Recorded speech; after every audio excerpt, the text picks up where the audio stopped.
Hello. Happy to be with you again today. I was reading an article about a guy by the name of Cody Bird. He was sitting in a restaurant in his hometown. The restaurant was Biscuitville. Sounds like my kind of place. But he was sitting there, and as he was sitting there, he was noticing an older gentleman that just kept staring at this little 8-year-old girl. And it was kind of freaky the way the guy just kept staring at this little girl. And so when the little girl got up to go to the bathroom, he noticed the man got up and followed her. And the mother apparently hadn't noticed any of this, and the man followed her, so he got up and followed as well. And when he got there, the man was standing outside the restrooms, and he said, "Oh, are you waiting to go in?" He said, "No, go ahead." So Cody went into the bathroom and listened for the door to the girls' bathroom or the women's bathroom to open back up. When he heard that door open up, he rushed out and found this man struggling with this little girl, and he intervened. The little girl ran to her mom. The man ran off, grabbed his stuff from his table, ran out, got in his car. Cody took pictures of the man and of his car, who was later apprehended by the police. But the police praised him for getting involved, for taking the time to care about this little girl.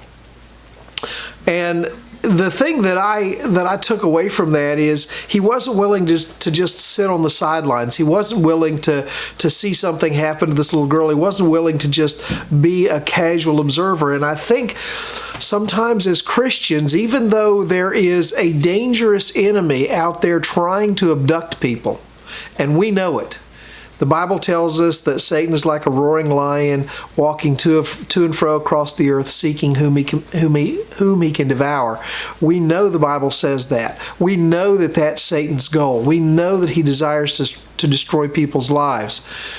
Even though we know that, it's so easy for us to just sit back in our comfortable church pew, sit back and not get involved in trying to reach out into our community and trying to reach out to our friends and trying to reach out to our family and coworkers and anybody else that will allow us to share with them the simple truth of the gospel message in a simple way. If we do that, if we're willing to do that, we can intervene. We can keep Satan from abducting people, if you will. But we have to be willing to do that. Paul said over in let me find the passage here real quickly.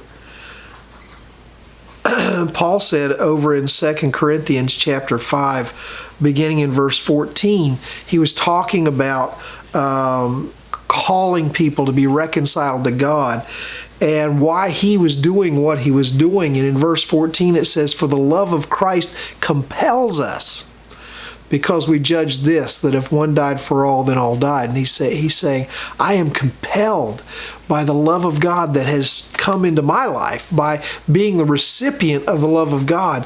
I am compelled to share that love with other people, to make a difference in other people's lives.